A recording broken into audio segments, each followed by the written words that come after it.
Hello and welcome everyone. आज हम पढ़ने वाले हैं मैग्नीफाइंग ग्लास पोम। तो शुरू करते हैं फर्स्ट स्टेंस से। I lie in wait and watch how the deft spider jets the woven web silk from his spinnerets. तो यहाँ पर ये जो लड़का है ये लेटा लेटा इंतजार करता है और देखता है कैसे एक स्पाइडर वेब सिल्क यानी कि अपना जो जाला है, सिल्क से बना हुआ जो उसका पूरा जाला है वो बना रहा है from the help of his spinneret. अब स्पिनरेट क्या होता है? जैसे ये स्पाइडर है, स्पाइडर का एक स्पेशल ऑर्गन होता है जो क्या बनाता है, ये जो सिल्क होता है यानी कि जो इसका जाला होता है सिल्क वाला, उसको बनाता है, जो प्रोड्यूस करता है। The tigerish claws he has and oh the silly flies the stumble into his net with all those eyes. यानी कि जो उसके क्लॉज हैं या पंजे हैं वो ऐसे लगते हैं जैसे शेर के पंजे नहीं होते, इस टाइप के पंजे। और इन फ्लाइज को देखो, फ्लाइज मतलब कि जो मक्खी वगैरह है, इनको देखो कि ये कितनी बेवकूफ़ है, बार बार उसके जाले के अंदर आकर फंस जाती है, जबकि इनके पास, मक्खियों के पास खुद की आइज भी हैं, तब भी फंस जाती हैं। अब जो मकड़ी का जाला होता है ना वो इतना इजीली दिखता नहीं है। कभी आप जाओगे ना और फ्रेशली किसी स्पाइडर ने अपना वुवन करा है, जो उसका नेट होता है, तो आप उसको इतना इजीली देख नहीं पाओगे, ट्रांसपेरेंट सा होता है। तो इसलिए बार बार जो भी फ्लाइज हैं वो फंस जाती हैं।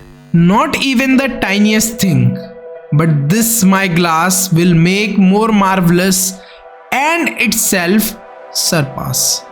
अब यहाँ पर ये क्या बोल रहा है कि जो मेरे पास ये ग्लास है यानी कि जो मैग्नीफाइंग ग्लास है, इसकी मदद से मैं किसी भी चीज को बहुत ही अच्छे से ऑब्जर्व कर सकता हूं, देख सकता हूं। Yes, and with lenses like it eyeing the moon would seem you'd walk there in an afternoon. अब यहां पर अगेन वो क्या कर रहे हैं, वो डिस्क्राइब कर रहे हैं किसकी पावर को, ऑथर डिस्क्राइब कर रहे हैं power of a magnifying glass. अगर इस मैग्नीफाइंग ग्लास से एक मून को देखा जाता है तो वो भी बहुत नजदीक नजर आता है, बहुत ही पास में नजर आता है, इतना नजदीक नजर आता है कि आप इजीली वहां तक वॉक भी कर सकते हो। ऐसा लगता है आपको कि आप वॉक कर लोगे यहाँ तो बड़ी आसानी से। तो इतनी ज्यादा अच्छी पावर होती है एक मैग्नीफाइंग ग्लास की। बेसिकली जो टेलीस्कोप्स वगैरह होते हैं उनमें यही तो ग्लास यूज होता है, अच्छी क्वालिटी का मैग्नीफाइंग ग्लास, जिससे मैग्नीफाई होकर हमें मून क्लियरली दिखता है। वॉल्टर जो है वो इस पोम के पोएट हैं। हमारी जो पोम है वो यहीं पर फिनिश होती है। अब इंपॉर्टेंट बात यह है कि देखो जो पोम के पीछे ये क्वेश्चन आंसर्स दे रखे हैं, ये सब तो इजी से क्वेश्चन आंसर्स हैं, ये आपके ऑब्वियसली एग्जाम में नहीं आने वाले। तो आएगा क्या एग्जाम के अंदर? एग्जाम के अंदर आते हैं सैंपल पेपर वाले क्वेश्चन, आरटीसीज। अब ये सैंपल पेपर वाले क्वेश्चन, आरटीसीज, ये काम मिलती है। सिंपली चैनल को सब्सक्राइब करो और ज्वाइन के बटन पे क्लिक करो, तो आपको मेंबरशिप परचेज करनी पड़ेगी। जैसे ही आप मेंबरशिप परचेज करोगे तो आपको मिलेंगे इस वाली पोम की आरटीसीज और सैंपल पेपर। अब वो दिखते कैसे हैं, आरटीसी बनी कैसे है?